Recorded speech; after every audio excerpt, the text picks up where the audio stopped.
어,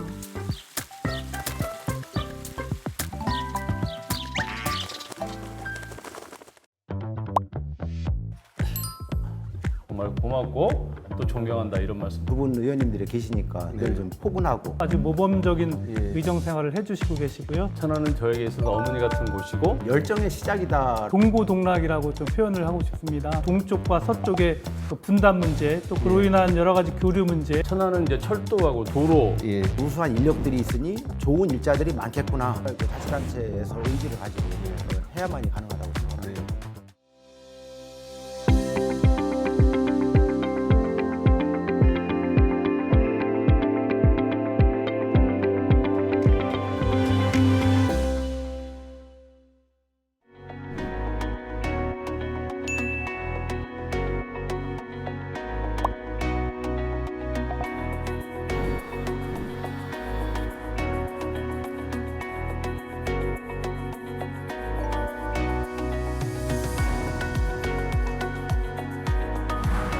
우리 이재건 의원님 또 비장한 자세로 아까부터도 딱 나는 이 말은 꼭 할 거야 라고 좀 하고 계신데 우리 동네는요 어떤 것이 있을까요? 우리 동네는요? 우리 동네는요, 잘 아시는 것처럼 성완 종축장 이전 부지의 활용 방안에 대해서 핵심 그 의제입니다. 예. 현재는 국가 미래 모빌리티 산업단지로 지정하겠다는, 그러니까 국가 산업단지로 예비 지정이 돼 있는 어떤 그 상태거든요. 예. 그렇지만 앞으로 그 넘어야 될 산들이 많습니다. 그 1차적으로 2027년까지 이전을 해야만이 그 다음에 그 후속 절차가 이루어지는 것이고요. 근데 또 2027년까지 이전하기 위해서 사전에 해야 될 부분들이 사업 계획이 확정이 돼야 되거든요. 예. 근데 지금 현재 기재부와 LH와 우리 충청남도 또 천안시와 이해관계들이 의견들이 약간의 어떤 그 조정해야 될 부분들이 있습니다. 예. 어쨌든 이런 사업 계획이 확정이 되지 않으면 예비 타당성 절차를 진행할 수가 없거든요. 네. 이런 문제들과 했을 때 지금 현재 정부에서는 예비 국가 산업단지로 예비 지정을 했지만 네. 그 다음 절차가 진행되기 위해서는 선행적으로 해야 될 이런 말씀드렸던 이런 부분들이 선행이 돼야 되는데 예. 그것 또한 사실은 상당한 어떤 역량들을 우리가 모아야만이 예. 이루어질 수 있는 것이고 이것은 꼭 이루어져야 될 우리 그 천안 또 충남의 당연히 현안이거든요. 예. 단순하게 종축장에 어떤 그러한 그 산업단지가 들어오는 것이 아니라 우리 그 미래 먹거리라고 하죠. 그만큼의 어떤 핵심 전략 산업이 본거지가 될 수 있도록 하기 위해서는 계획대로 성완 종축장이 개발돼야 되겠다. 네. 그거를 위해서 또 많은 의원님들의 어떤 협조가 좀 필요할 부분인 것 같습니다. 와, 많은 의원님들의 협조가 또 협조가 또 필요하거든요. 네. 꼭 이건 어떤 충남만이 아니라 네. 어떤 평택의 의원들도 다 같이 공조를 해야 되는 어떤 그런 부분이기도 합니다. 종축장 부지가 아마 네. 미래 모빌리티 산업의 또 중심지로 아마 개발이 될 듯한데 네. 사실 천안에는 우리 또 풍세 지역에 아시겠지만 그 자동차 연구원이라는 우리 자동차 산업의 중심지가 있습니다. 그렇게 되면 우리 풍세 자동차 연구원과 모빌리티 산업을 또 연계하고 또 우리 충남 천안에는 아시겠지만 자동차와 관련된 유관 산업이 엄청 많습니다. 2차 배터리라든지 예. 그 디스플레이라든지 자동차와 연관된 또 현대자동차도 또 인근에 있고요. 그렇기 때문에 그 산업단지가 조속히 개발이 되면 우리 천안 발전을 위해서는 또 더 획기적인 발전이 이루어진다라고 보고 있고 어쨌든 그게 한평으로 일단 이전을 해야 되는 게 선행 문제고 그 단계에서부터 차근차근 밟으면 또 좋은 결과가 되지 않을까 생각을 하고 있습니다. 문수혁 의원님, 사실 네. 이게 제가 내용을 들여다보니까 기재부라든지 이런 데서는 사업의 수익성을 최우선으로 생각을 하지 않습니까? 그러다 보니까 BC 분석을 가장 우선시하죠. 그러다 보니까 네. 지역에서는 좀 멀리 보고 지금 안 나오더라도 큰 그림을 그리자 이런 측면에서 지금 가고 있지 않습니까? 네, 이 아까 뭐 이정문 의원님께서도 말씀하셨지만 먼저 선행돼야 되는 게 이전이 선행이 돼야 되고요. 예. 그 다음에 이제 개발을 어떻게 할 것이냐, 미래 모빌리티 산업으로 그냥 개발할 것이냐, 아니면 우리 충남도가 천안시가 원하는 방식으로 할 것이냐, 아니면 중앙정부가 원하는 방식으로 할 것이냐, 예. 이런 문제는 남아 있는 것 같아요. 네. 우리 충남이나 천안은 도시를 커뮤니티를 밖에 공단 단지 밖으로 조성하자라는 게 우리 충남과 천안이 주장하는 내용이고요. 중앙정부에서는 그 안에 커뮤니티를 조성하는 게 조성하자는 게 이제 중앙정부의 이제 그런 안인 것 같아요. 그렇군요. 근데 이제 그게 어느 것이 더 타당한지는 좀 더 이제 면밀하게 검토를 해보고 가장 좋은 건 이익이 되는 쪽으로 가는 게 좋겠죠. 그렇죠. 우리 지역의 이익이 우선이 네, 돼야 될 거고. 이재건 의원님, 지금 그 세 분 의원님께서 굉장히 중요한 말씀 많이 해주시거든요. 지역 발전의 가장 중요한 부분이다. 균형 발전에서 기폭제가 될 수 있다. 근데 그렇게 우리 종축장이 들어섰을 때 지역 발전에 기여할 수 있는 역할 무엇이 있을 거라고 보십니까? 그거는 사업의 결과만이 아니라 사업의 어떤 시행 단계도 상당히 중요하거든요. 그 말씀은 뭐냐면은 세종시를 건설을 할 때 지역 충청권의 건설업체들한테 우선적으로 참여할 수 있도록 하는 우선권을 줬거든요. 나중에 사실 지금 현재 천안시가 사업 계획이 확정이 안 됐지만 천안시가 그 종축장을 국가산업단지로 조성했을 때의 어떤 그러한 경제 효과를 나름대로 분석한 걸 보니까 직접 투자가 한 7조 7천억. 그다음에 생산 유발 효과가 한 14조. 7조 7천억. 그다음에 14조. 그다음에 고용 효과가 한 6만여 명에 이르는 걸로 지금 보고 있거든요. 그러면 그 고용 효과라고 하는 것이 그 임금 평택이라든지 기타 지역에서의 그걸 차지한다고 그러면 사실은 그 효과는 우리한테 그만큼 떨어지는 거기 때문에 그런 사업의 계획 단계와 나중에 사업이 완성됐을 때의 어떤 사업체가 그러니까 충남하고 천안 지역하고의 어떤 그런 연관되는 산업들이 즉 아까 이정문 의원님께서 말씀하셨듯이 자동차 산업이 우리 천안 아산 지역에 집중화가 돼 있기 때문에 자동차 산업을 중심으로 하는 것이 우리 지역에는 오히려 어떤 그런 낙수 효과들을 기대할 수 있는 것이고요. 그런 것들이 어떤 그 구상 단계부터 사업의 완성 단계까지 아마 연계를 해서 같이 그런 부분들을 반영해야 될 것 같습니다. 이정무님, 저는 그런 생각도 해보거든요. 그런 사업 계획이 어떤 초기 플랜부터 잘 잡히면 지역에 있는 대학에서도 뭐 유사학과라든지 관련 학과도 이렇게 개설을 한다라든지 이런 부분들이 하나를 뭉쳐갔을 때 우리가 처음에 이야기했던 우리 천안의 인구 문제라든지 천안의 인력 그리고 유능한 인재 문제들이 또 해결될 수 있는 길이 좀 될 수 있을 것 같은데 그런 플랜으로 같이 움직였을 때 우리 대학에도 좀 어떤 효과라든지 그런 건 좀 볼 수 있을까요? R&D 효과 이런 부분도? 아까도 말씀드렸지만 결국에는 이게 좋은 일자리와도 관련이 된 부분이고 산업단지가 조성이 되면 미래 첨단 산업이 또 들어올 거고 그와 관련해서 인력 수요가 있는 거고요. 또 그렇게 되면 우리 지역에 가까운 지역에 있는 우리 대학생들에게 기회가 있고 또 그런 산업단지가 들어가게 되면 이제 계약학과라고 해서 뭐 삼성 같은 데서 반도체 학과를 이렇게 만들어서 인원을 이렇게 수급받듯이 만약 그런 그 공간이 마련이 되면 우리 천안에 있는 대학들과 그 필요한 인력을 계약식으로 해서 하면 뭐 고민할 것 없이 그쪽으로 가게 되는 그런 기회가 있기 때문에요. 어쨌든 제대로 이렇게 절차가 진행이 돼서 우리 천안 시내에 있는 그 학생들, 대학생들이 그런 양질의 그런 좋은 또 첨단 미래 산업에 들어가는 그런 기회가 되기를 바라고 있습니다.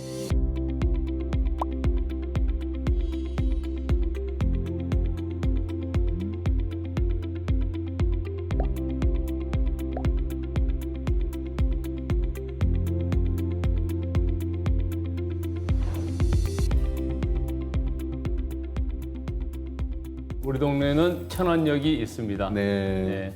천안 역사 관련해서 그동안 20년 동안 임시 역사여서 시민들의 불편이 이루 말할 수 없었습니다. 근데 최근에 국비를 확보하고 공사가 진행될 것으로 생각을 했지만 6월에 공사 입찰이 있었는데 유찰이 됐어요. 아, 그렇군요. 또 8월에 또 7월에 입찰을 했는데 또 유찰이 됐습니다. 그래서 이 유찰의 원인이 뭐냐면 그동안 공사비라든가 노임이 많이 올라갔기 때문에 그 공사 금액으로 응찰을 하는 업체가 없다 이런 상황인데 그래서 최근에 제가 철도공단 이사장과 만나서 이 두 번씩 유찰됐는데 계속 이 공사 금액으로 진행하는 게 맞느냐 그래서 9월 달에 현실을 반영시켜서 다시 공사 금액을 추가로 인상해서 이렇게 진행하도록 하겠습니다 했는데 그 과정에서 이제 공사 금액을 어떻게 올릴 것인가 이 문제가 이제 아직 숙제로 남아 있습니다. 네. 그래서 사실은 제가 선거 때 6월 달에는 착공이 될 것 같습니다라고 말씀을 드렸는데 네. 늑대 소년된 것 같아서 굉장히 불편합니다. 그러면 예. 늑대 소년을 상쇄하는 의미에서 예, 사실 그 천안역이 새로 이제 증개축입니까? 아니면 완전히 다시 헐어내고 뭐 신축을 하는 완전히 겁니까? 이제 신축이나 마찬가지인데요. 예. 예, 기재부에 신축하려면 기재부 허가를 받아야 되는 이런 네. 문제가 있어요. 예. 그래서 BC가 나오지 않으면 예. 신축할 수가 없습니다. 네. 그래서 그걸 피하기 위해서 증개축이라는 용어를 썼다. 아, 그렇죠. 저도 그게 제가 약간 이제 초선 때 이제 헷갈려서, 네. 약간 이제 잔머리 굴린 건데요. 네, 그래서 기재부 허가 없이도 공사를 진행하는 게 할 수 있도록 하기 위해서 이제 증개축 용어를 썼는데 네. 실제로는 거의 뭐 90% 이상은 바뀐다고 보시면 될 것 같습니다. 그럼 바뀌는 모습이 좀 시청자분들이 눈으로 좀 그려지게 어떻게 좀 바뀌게 되는지 대략 좀 설명 좀 한번 해주실 수 있으실까요? 네, 지금 그러니까 지난 연말에 설계가 완성이 됐어요. 설계 완성이 됐는데 그 설계 도면대로 하면 동쪽의 광장과 버스 정류장, 그다음 택시 승강장은 예. 역사 가운데로 철도 옆으로 이제 들어가게 됩니다. 아, 네. 예, 그래서 거기서 바로 내려서 승하차할 수 있도록 또 승차하고 하차할 수 있도록 이렇게 설계가 돼 있더라고요. 네. 그다음에 이제 뭐 서부역 같은 경우는 환승센터가 만들어지고 예. 그래서 그다음에 지금 이쪽 우리 동부역 광장에 내리시면 오른쪽에 이제 뭐 그 여러 가게들이 있잖아요. 예. 그 가게가 좀 더 밀려나게 되는 상황. 네, 네. 광장을 확보하려면. 아, 네. 예, 그래서 그렇군요. 한 연말 정도 착공이 들어갈 것 같습니다. 네. 굉장히 죄송하죠. 우리 시민들한테 뭐 희망 고문하는 것도 아니고 뭐 6월에 착공한다, 연말에 착공한다 이렇게 그래도 자꾸 그림을 약속을 번복할 수밖에 없는 게 보여주셨으니까. 네. 이제 국책 사업이 대부분 그렇습니다. 네. 우리 성안 종축장 문제도 진즉 말로 처음에 발표했을 때 생각해 보면 지금쯤은 이전이 구체화돼서 막 이전이 시작되는 거 아니냐 이런 네. 정도가 돼야 되는데 국책 사업이라는 것은 항상 좀 더뎌요 민간 예. 사업보다는. 예. 그래서 12월에는 착공이 들어갈 것 같고 그 천안역 착공과 관련해서 이제 제대로 앞으로 36개월간에 걸쳐 제대로 착공하는 게 저 이제 현안이 돼 버렸어요. 네. 사실은 국비를 확보했기 때문에 갈 수밖에 없는 사업이긴 하지만 네. 이게 신속하게 조기에 착공이 되게 하는 것도 현안이 돼 있고 예. 그다음에 GTX C 문제도 네. 같이 연계되어 있고. 네. 이제 윤석열 정부에서 니네들이 돈 들여서 할 수 있으면 해라. 예. 이게 이제 그렇죠. 윤석열 정부의 그렇죠. 방침이었고 네. 또 국토부하고 우리 천안시하고 협약까지 맺었어요. 네. 우리가 자체 비용을 하겠습니다. 네. 근데 우리 자체 비용을 하기에는 너무 많은 돈이 들어가요, 재정이. 근데 여러분들도 시민 여러분들도 아시다시피 지금 경제가 어려운데 재정이 계속 어렵잖아요. 네. 중앙 정부의 재정이 어려우면 지방 정부에 교부하는 재정도 당연히 줄어들 거 아닙니까? 네. 근데 그렇지 않아도 어려운데 재정 교부금, 중앙에서 지원해주는 재정도 깎이는 상황에서 우리 천안시에서 엄청난 뭐 1,500억 이상씩 자체 비용을 투입해서 GTX C를 건설한다는 건 쉽지 않는 일이죠. 그래서 그것도 국비를 어떻게든지 반영을 시켜서 조기 착공할 수 있도록 하는 게 또 네. 현안이 돼 있고 네. 5차 철도망 계획 안에 집어넣어야 됩니다. 네. 그래야지 이게 다음 정부에서 삽을 뜰 수 있는 문제거든요. 예. 근데 물론 이제 그 과정을 건너뛰기 위해서 예. 중부권 동서 횡단철도 법을 제가 예. 발의를 했어요. 예. 그래서 그 법이 어떤 법이냐면 달빛 내륙철도 그러니까 대구와 광주 간의 예. 철도를 이제 지금 예. 계획하고 있잖아요. 예비 타당성 조사 없이 진행하는 거거든요. 예. 그래서 우리도 중부권 동서 횡단철도도 그렇게 해달라 이렇게 이제 그 법이거든요. 예. 앞서 제일 먼저 말씀해 주셨던 부분이 뭐냐면은 우리 그 천안역 증개축 문제잖아요. 이정문 의원님 사실 이 증개축 문제가 철도 지하 문제와도 좀 일반 시민들이 생각했을 때 연계돼 있는 것 같은 느낌도 드는데 연계돼 있는 겁니까? 아니면 전혀 다르게 별개로 되는 건가요? 글쎄 오늘 뭐 철도 얘기가 많이 나오는데 사실 또 이 철도역이라는 거는 또 철도선, 철로와 예. 연관이 돼 있는 사실 문제이기도 한 것 같습니다. 그래서 예. 아까 말씀드렸듯이 예. 올 연말까지 또 국토부에서 이 지하와 관련된 논의가 나오고 있으니까요. 한번 그게 결과가 일찍 나오면 예. 그거와 연계해서 하면 될 것 같고 만약 아, 그렇군요. 그 결과가 좀 늦게 나오고 다른 지역부터 하고서 천안을 나중에 한다 그러면 일단 철도 그 스테이션 역은 만들어 놓고 그 아, 지하에다가 연결 통로를 만들면 되는 거거든요. 그래서 네. 일단 뭐 천안역이 아시겠지만 천안 아산역으로 철도 소유가 분산이 되긴 했지만 지금도 거의 10위권 안에 그렇죠. 드는 네. 물동 그 여객 승하차량을 예. 기록하고 있는데 지금 가보셨겠지만 조금 외부에서 오는 분들한테 이미지 자체가 네. 이렇게 천안역에 이렇게 그런 이미지가 있기 때문에 조속히 빨리 이렇게 증개축 형태를 통해서라도 좀 제대로 된 모습을 보여줬으면 좋겠다 그런 생각을 가지고 있습니다. 결국은 그 지하 문제가 아니더라도 가장 현안의 문제로서 접근했을 때 천안역의 그 증개축 문제가 가장 시급하다 이러는데 이재관님 저는 이거 생각할 때 우리가 천안역 앞에 흔히 명동거리라고 이야기를 하고 성정동에 저쪽 지구가 놓고 봤을 때 그 명동거리 같은 경우는 뭐 국토부라든지 LH를 통해서 정말 엄청난 많은 돈을 넣어서 도시 재생 사업을 했는데 그 결과를 많이 보진 못하고 있거든요. 근데 이 철도 증개축, 천안역의 증개축 문제가 해소가 되면 주변의 그런 문제와 연계해서도 발전할 가능성을 좀 볼 수 있을까요? 그러면요. 지금 지적을 하셨듯이 그동안의 도시 재생의 그 포인트를 사실 도시 재생은 시설이 아니고 소프트 프로그램으로 네. 하는 게 맞거든요. 예. 그 말씀은 뭐냐면은 거기에다가 무슨 도로를 넓힌다, 그 다음에 어떤 시설을 들인다 이게 아니라 그 지역의 상인이라든지 어떤 그 주민들이 주체가 돼서 어떤 그 자발적으로 어떤 그 사업을 할 수 있도록 네. 하는 동기를 부여해 주는 것이 사실 도시 재생의 시작이거든요. 네. 나중에 좀 그런 사업들이 된다 그러면은 아마 도시 재생 차원이 아니라 분명히 어떤 명동거리가 옛날의 어떤 그런 명성을 네. 확보할 거라고 저는 확신하고요. 네.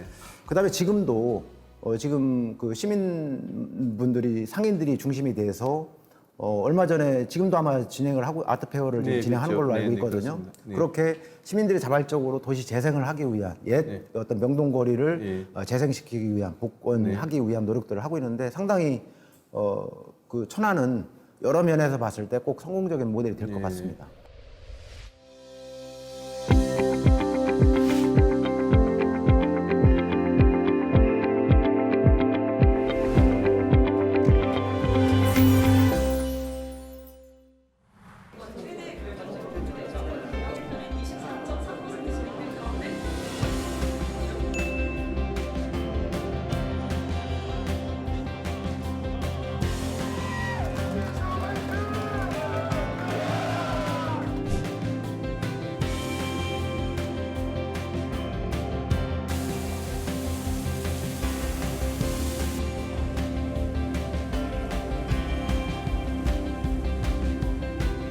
또 국회에는 또 상임위가 있지 않습니까? 인기 있고 정말 가고 싶은 상임위는 많아도 중요하지 않은 상임위는 없다.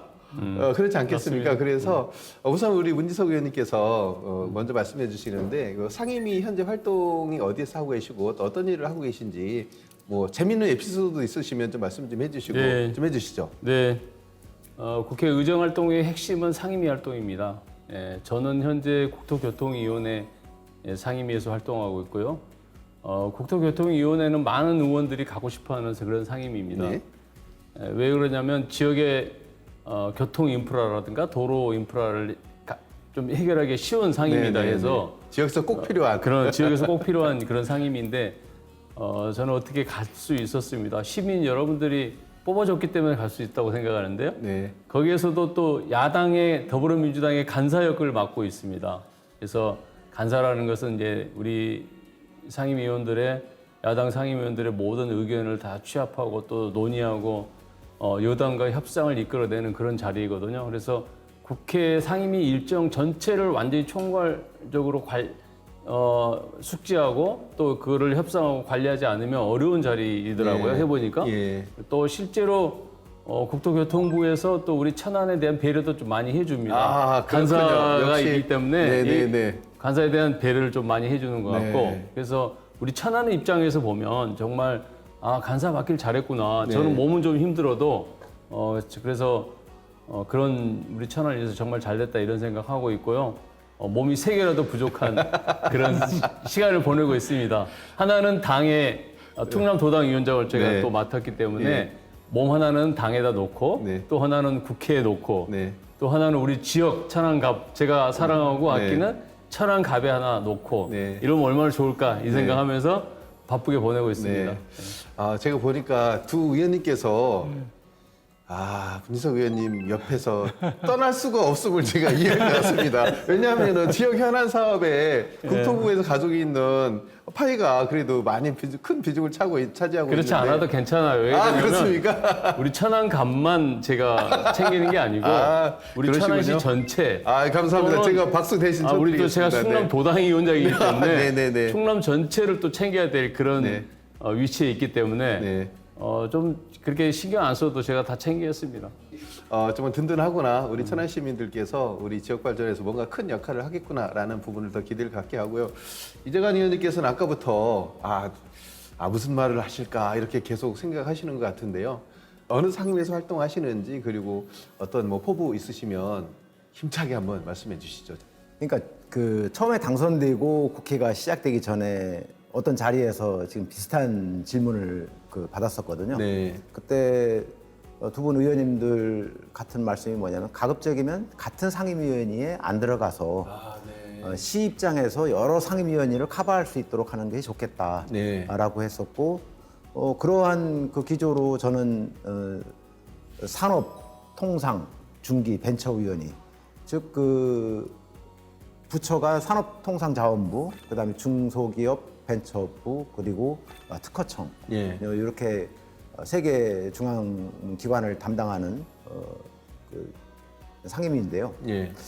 제가 그쪽 상임위원회를 말씀드린 것이 아까도 말씀드렸듯이 우리 지역의 천안의 가장 큰 현안 중에 하나가 일자리, 또 예. 산업단지 뭐 이런 문제라고 저는 생각을 하거든요. 예. 또 대학의 그 R&D 이 지원의 어떤 그 산업체화하고의 어떤 협력 사업 이런 부분들인데 그런 역할을 하는 것이 다른 상임위도 일부 있긴 합니다만은 가장 큰 비중을 차지하는 것이 산자위 같습니다. 예. 그래서 제게 부여된 어떤 그러한 역할 충실히 해보고자 그렇게 하고 네. 노력하고 있습니다. 정말 말씀 들어보니까 우리 지역에 꼭 필요한 R&D 사업이랄지 뭐 이런 부분도 함께 가셔야 되니까요. 예. 정말 중요한 일 하고 계시고 제가 옆에서 응원을 드리면서 꼭 지켜보도록 하겠습니다. 이정문 의원님께서는 현재 어느 상임위에서 어떤 활동을 좀 하고 계신가요? 예, 저는 국회 정무위원회에서 근무하고 네. 있는데요. 네. 사실 그 국회의원들이 처음에 이제 그 신청을 받습니다. 그 중에서 제일 인기 있는 상임위가 말씀드린 국토위, 산자위, 정무위인데 네. 우연케도 이렇게 세 분의 의원이 최고 선호하는 그러니까요. 네. 사실 그 상임위에 들어왔다라는 것은 그만큼 또 역량들도 있고 네. 역할들이 있다고 저는 보이고 예. 국회 정무위원회는 국민들께서는 잘 모르실 수도 있는데요. 예. 국무총리실이라든지 요즘 가장 문제가 되고 있는 금융위원회, 금융감독원, 또 공정거래위원회, 권익위원회 이렇게 좀 범위가 넓고요. 네. 또 최근 좀 이슈가 되고 있는 독립기념관을 관할하는 또 보건복지부까지 국가보건부까지 관할을 하고 있어서 네. 열심히 해야 돼요. 범위가 넓고 네. 때마침 또 제가 들어오고 나니까 아시겠지만 요즘 네. 티몬 위메프 사태가 네. 또 터져서 그거 요즘 예. TF 그렇죠. 활동을 하고 있고 또 최근에는 독립기념관장님에 대한 네. 여러 가지 또 네. 그 임명상의 문제가 있어서 네. 우리 또 두 분의 의원님과 함께 지금 노력을 하고 있다 그런 말씀 드리고 있습니다.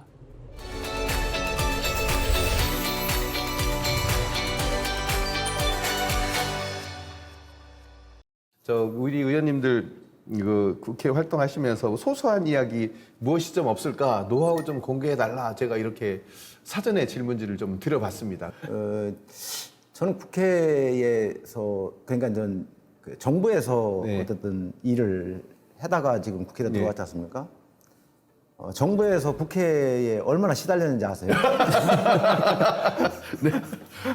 국정감사 네. 할 때 그 대비하는 거, 지금 또 그 상임위원이 할 때 예상 질의 답변 준비하는 예. 거, 저는 지금은 저는 오히려 그 반대 입장이 돼 있지만 네.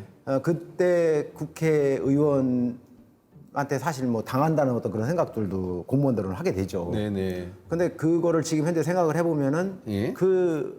상황을 좀 반전시켜 보면은 그게 저한테는 또 국회의원으로서의 어떤 활동하는데 상당히 좀 예. 도움이 된다고 보고요. 또 그런 문제 의식을 가지고 지금 뭐 입법 활동이 됐든 아니면 정책 개발이라든지 뭐 이렇게 좀 집중해 보려고 합니다. 아무래도 행정을 누구보다 잘 아시니까 어떤 부분을 조금만 더 이렇게 제도적으로, 법률적으로 수정했을 경우에 더 많은 시너지 효과를 난다는 건 누구보다 더 잘 알고 있을 거 아닙니까?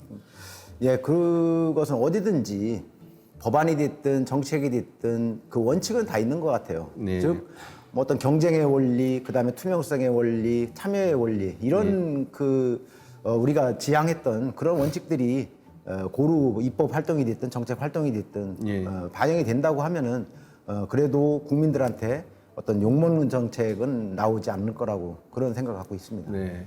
어쨌든 그 행정을 정확히 들여다볼 수 있는 안목이 있을 때 더 좋은 감사도 할 수 있고 질의도 할 수 있고 대안도 찾을 수 있으니까 전문가로서의 역량을 더 발휘해 주시길 바라겠고요.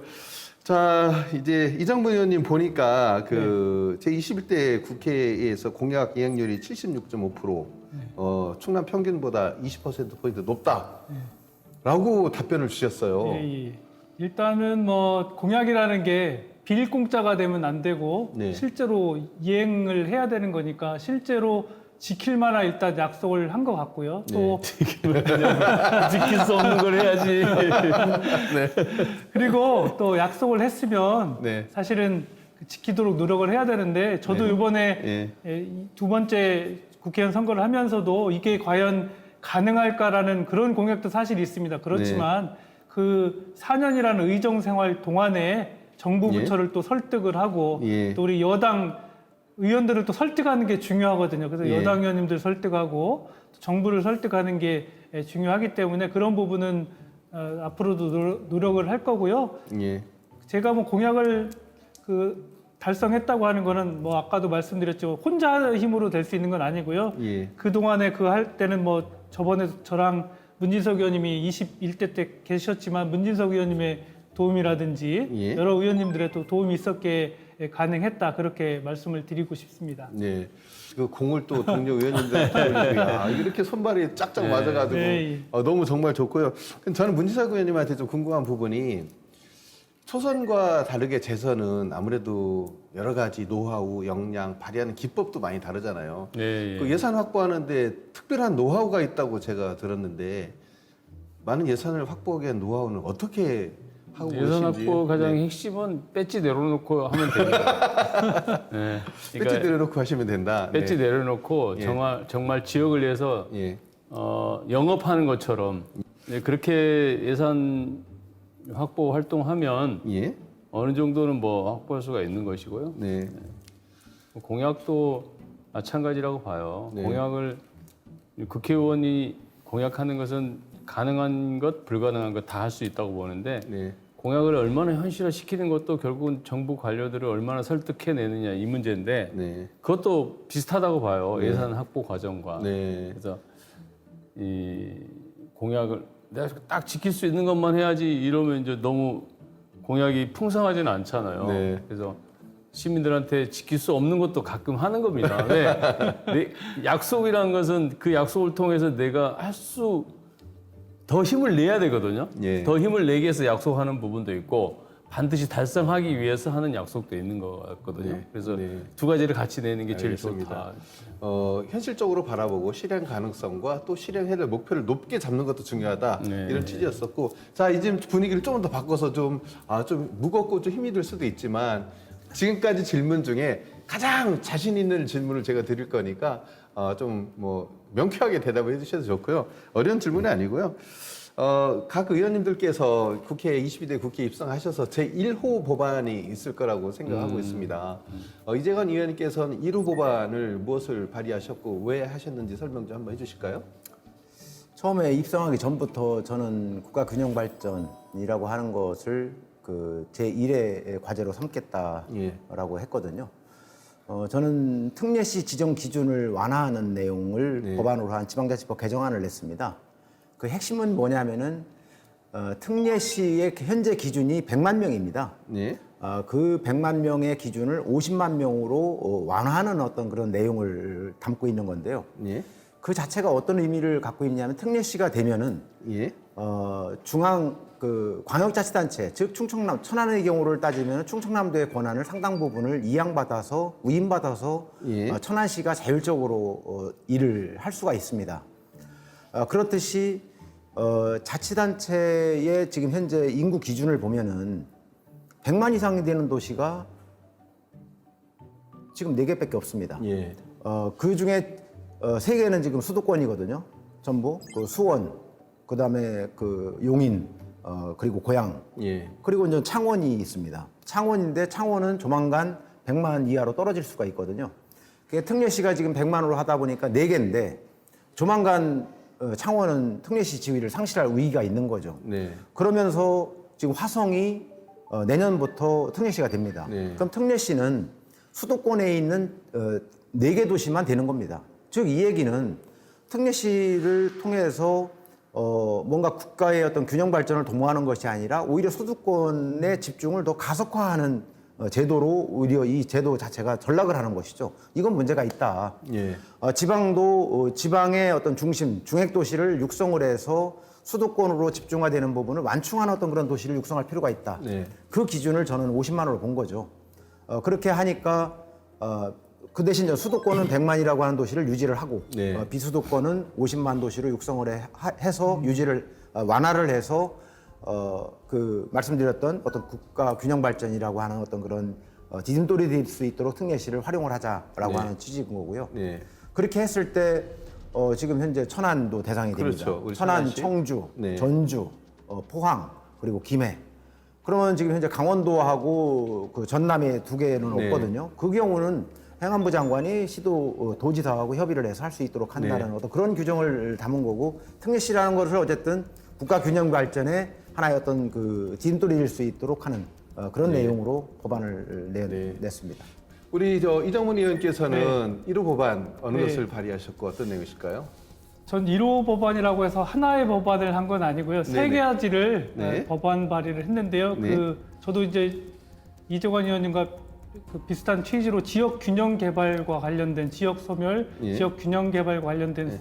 천안 활력 드림 3법이라고 네. 패키지로 이제 발의를 했는데요. 그 하나가 이제 은행법입니다. 저희가 21대 때도 발의를 했던 법인데 사실 알겠지만 충청은행이 97년도에 없어진 이후에 우리 충청 지역에는 지역 은행이 없습니다. 그렇기 때문에 여러 가지 우리 역외 유출 문제가 아까 나오긴 했는데요. 그리고 네. 소득이 수도권으로 또 유출이 되고 그런 문제가 있어서 네. 우리 지역 은행을 설립하는 기 쉽도록 하는 약간 금산분리 원칙을 완화하고 의결권을 좀 높임으로 인해서 예. 좀 자본을 투자하는 분들이 좀 들어올 수 있게 하는 그런 은행법을 하나 발의했고요. 예. 두 번째는 수도권 정비 계획법을 발의를 했는데요. 네. 이 법은 지금 그 수도권 정비 계획을 발표를 할 때 현행은 수도권 정비위원회에 그 심의만 받도록 돼 있습니다. 그런데 그 수도권 심의를 하는 내용 중에는 비수도권에 아주 큰 영향을 예. 미치는 영향, 예를 들어 산업단지라든지 여러 문제가 있는데요. 그런 거를 할 때는 지방자치법에 따른 중앙지방협력회의에 심의까지 추가로 받도록 해서 예. 우리 지역의 의견도 같이 이렇게 같이 의견을 받도록 하는 법이 두 번째고, 세 번째가 이제 택지개발 촉진법인데요.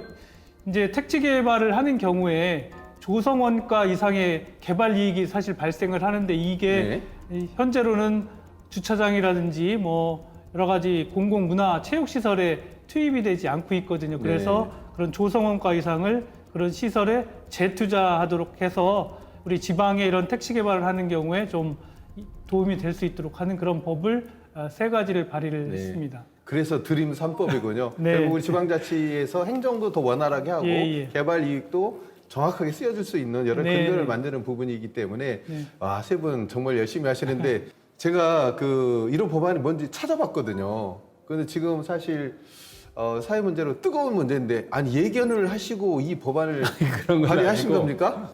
우리 사회의 가장 사회 문제를 출발이라고 할 수 있는 불평등 문제에 네. 관해서 불평등을 완화하는 법안을 준비하고 있었는데요. 그게 좀 더 완성도 높은 법안을 만들기 위해서는 시간이 좀 걸리더라고요. 네. 그러다 보니 시간을 좀 걸려서 이제 그러고 있는 와중에 현충일 날 일장기를 우길기를 네. 개항한 뭐 몰지각한 사람이 주변에 있었어요. 있었죠. 그래서 국민적 네, 분노가 네, 일어났죠. 네, 네. 그래서 그때 이제 제가 독립된 대한민국인데 이거 우길기가 국가기념일에 현충일이라든 국가기념일에 이게 우길 걸리는 게 맞냐. 예. 그래서 제가 법을 냈습니다. 국가기념일에 우길기나 일장기를 개항하면 형법으로 처벌할 수 있도록 네. 그런 개항을 금지하고 네. 국경일법이 이제 개항 금지하는 거고요. 네. 근데 형법은 이제 처벌할 수 있도록 이렇게 네. 그 법을 냈다는 말씀. 근데 사실 그와 연계돼서 지금 뭐 독립기념관장 문제라든지 뭐 그런 문제가 또 연계돼서 나오다 보니까 맞습니다. 그러니까 네. 우리 사회가 해방이 되고 일본으로부터 해방이 돼서 일제로부터 해방이 돼서 반민특위라는 걸 구성했잖아요. 네. 이승만 정권 때. 네. 근데 그 반민특위가 이승만 정권으로부터 해체가 됐잖아요. 그러면서 사실은 완전한 친일파 청산이 안 됐습니다. 친일파 청산이 되지 않다 보니까 그 잔존 세력들이 여전히 우리 사회에 존재하고 있는 겁니다. 그래서 때만 되면 소위 말하면 그 잔존 세력들이 들고 일어나서 일제를 정당화시키고 예. 또 우리가 힘이 약해서 일본으로부터 지배를 받았다.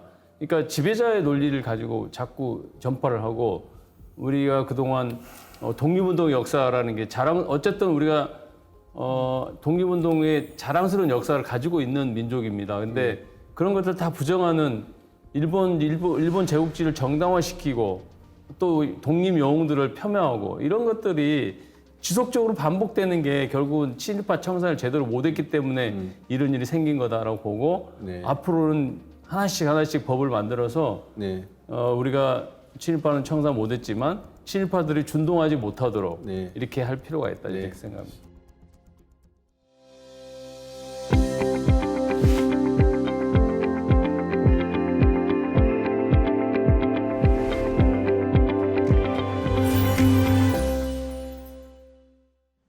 아쉬움을 달래면서 마지막 질문 하나 드리도록 하겠습니다. 문진석 의원님, 우리 이제 대화를 마무리할 시간이잖아요. 네. 다시 초심으로 초심으로 돌아간다면 어떤 마음으로 국회 활동을 하고 싶으신가요? 네, 다시 초심으로 돌아가는 게 아니고 늘 초심으로 네. 일하고 있다는 말씀 드리고요. 네. 그렇습니다. 국민들의 주권자 국민들의 충실한 대리인이 돼야 된다. 네. 그러기 위해서는 늘 국민의 눈높이에 맞고 국민의 뜻에 부합하는 예. 그런 의정 활동을 해야 되는 게 중요하다 이렇게 생각합니다. 네. 그 국가적인 큰 틀에서는 그렇고요. 또 저는 그렇게 생각하고 있어요. 뭐냐면 제가 어떤 정치인으로 남을 것인가를 늘 고민하면서 예. 우리 사회의 가장 큰 문제가 저는 이 불평등의 문제라고 보거든요. 예. 불평등 문제로부터 저출산 문제도 파생되는 것이고 실제로 그런 통계가 있더라고요.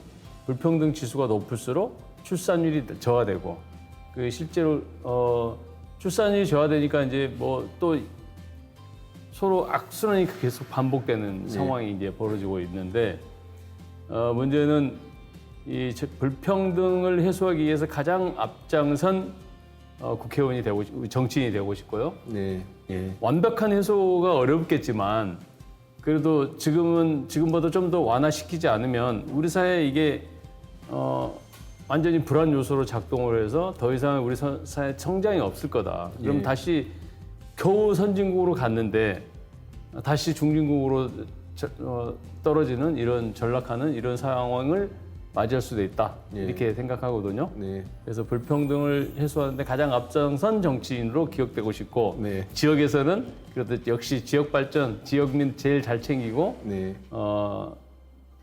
좋은 정치인이다 이런 평가 받고 싶습니다. 네. 욕심이 과했나? 아닙니다. 욕심이 있어야 또 성장하는 거니까요. 그래서 그 말씀을 네. 한마디로 요약하면 맨 앞서 말씀하셨던 네. 충실한 대리인, 네. 국민을 위해서 일할 수 있는 불평등도 해소하고 지역 발전도 함께 이끌 수 있는 네. 그 초심 앞으로 쭉 나가시길 바라겠습니다. 네, 네.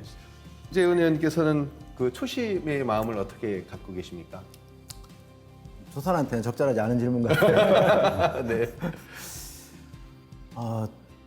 공감하는 정치를 저는 늘 생각해 왔거든요. 지금 상임위원회가 이제 중기부와 이런 산업부, 어떤 기업체를 중심으로 한 어떤 그런 적인데, 실질적으로 지역 주민들하고 만나서 보면은 상임위 활동하고 별개의 어떤 또의 내가 있어야 되겠더라고요. 그런데 그런 부분들을 만나서 얘기를 해보면은 그냥 평소에 갖고 있었던 그 느낌하고 실제 그분들이 이 느낌을 같이 나눴을 때는 막 이거는 어떻게든지 해결해야 되겠다라는 그런 예. 생각들이 다 들게 돼 있습니다. 듭니다. 그런데 그런 것을 하려고 그러면은 정말 그 현실 정치에 뛰어들어야 되겠더라고요. 예. 그 사람들하고의 만남, 그게 이제 그 공감의 시작이 아닌가. 예. 그런 면에서 상임위는 뭐 어떤 산자위를 하지만 실제 국회의원은 모든 부분을 다 서로 공감하고 또 그거에 대해서 같이 고민하는 그런 어떤 역량을 갖춰야 되겠다. 즉 올라운드 플레이어가 되겠다는 생각이 예. 그만큼 또 사실 공부를 해야 되겠더라고요. 예. 뭐 부족한 부분들이 많이 있지만은 정말 같이 그 현장에서 그분들하고의 아픔, 슬픔을 좀 나누는 그런 공감의 정치를 하는 사람으로 평가를 받고 싶습니다. 네. 사실 공감이라는 것이 서로 나누는 거지 않습니까? 예, 예. 국회의원 의장 활동하시면서 정말 국민이 공감하지 못하는 정치를 했을 경우에 또 국민들한테 또 심판을 받는 부분이고, 더 나은 정치, 더 발전하기 위해서는 공감이 가장 필요하지 않나, 그런 마음, 저도 공감의 마음을 오늘 되새기도록 하겠습니다. 이정문 의원 오래 기다리셨습니다. 네. 어떤 초심의 정치를 생각하고 계십니까? 저도 사실 좋아하는 말 중에 하나가 초심으로, 처음처럼이라는 단어를 좋아하는데, 제가 21대 때부터 그런 마음을 갖고 정치를 해왔고 앞으로도 그런 마음을 쭉 가지고 정치를 하겠다는 결의를 다지고요. 저는 의정 생활을 하면서 가장 중시를 했던 것 중에 하나가 국토 균형 개발 지역 소멸 문제입니다. 그래서 아까 말씀드린 여러 가지 법안도 발의를 했고요. 앞으로도 의정 생활 할 동안에 앞으로 제2차 공공기관 이전이라든지 또 국회도 이제 조만간 또 세종으로 내려와야 되는 상황이거든요. 그거에 대한 여러 부분도 챙기겠다는 말씀을 드리고요.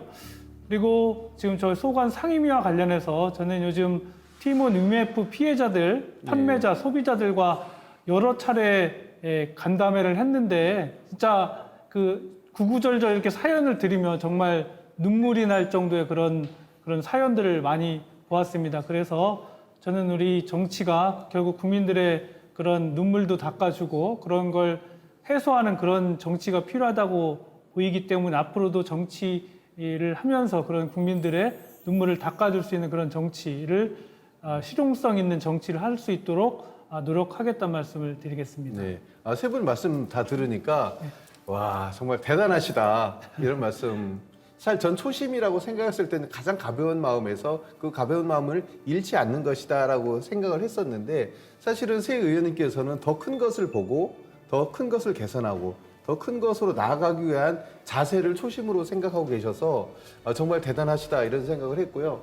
오늘 사실 그 긴 시간 저희와 함께 해주셨는데 제가 느낀 부분은 한 3가지 정도 되는 것 같습니다. 첫 번째로는 세 분이 참 어깨 동무를 잘하고 계시다.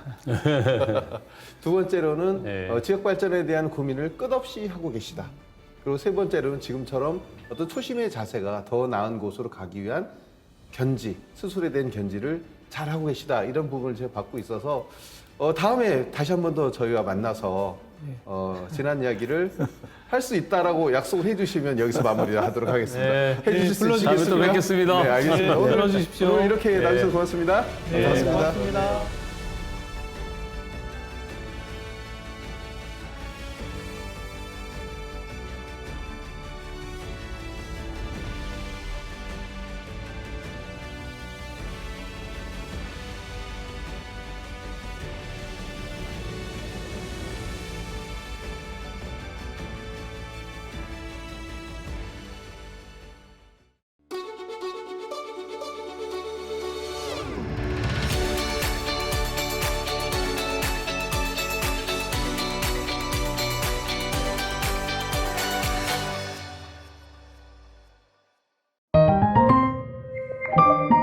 채널 BTV